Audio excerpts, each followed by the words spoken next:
Imagine having a bear or a lion in your courtyard. We can learn all about this in today's Talmud here on page 16 of Masechet Bava Kama. That is Tet Zayin, respectively, in the daily Daf Yomi today.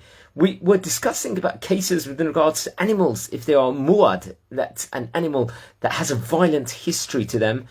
If they go into someone's field, they can do damage potentially in different aspects. However, we learned in the previous Mishnah, in yesterday's stuff, in 15b, it taught that wild animals such as like lions, because this is like a baby lion, but let's assume it was a big lion, a tiger or a bear over here, these animals itself are intrinsically muadim in the sense that they will, the owners of these animals will always be usually responsible for them with all their actions that they do. So we're talking about that if they are going to damage property, they're going to be liable, the owner is, because they know that this is an animal that damages. A bear is, for example, it's going to come and attack and devour, potentially. So with regards to this specific law we're learning, our Gemara introduces, there's an opinion of Shmuel, a great rabbi of the name Shmuel, that even wild animals will only be considered muadim. These are violent animals. If they behave in a manner that is normal for them. So thus, let's say, for example, if a lion in the public domain would kill in its normal manner, the owner is responsible.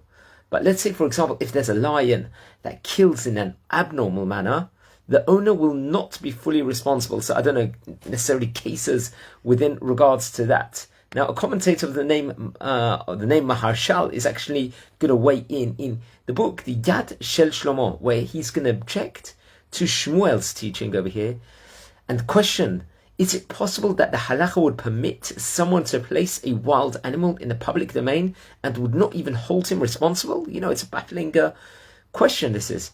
How could someone be permitted to endanger the community in that way? You know, today we had a stray dog in our area. We call the area straight away because we don't know if it's dangerous or not. We call the municipality.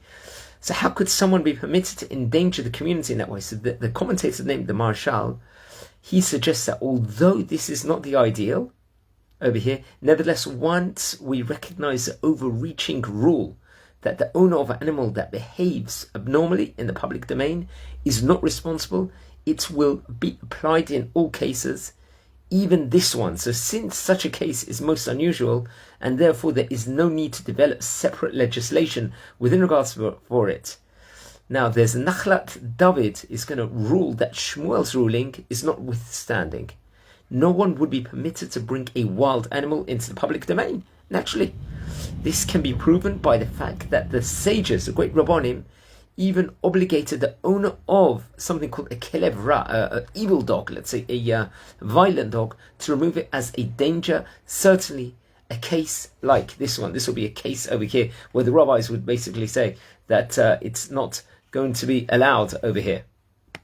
So what's interesting, so within regards to the halacha over here, the Rambam will reject the opinion of Shmuel, his distinction, and rules that the owner of any wild animal that attacks another animal in the public domain will be held responsible.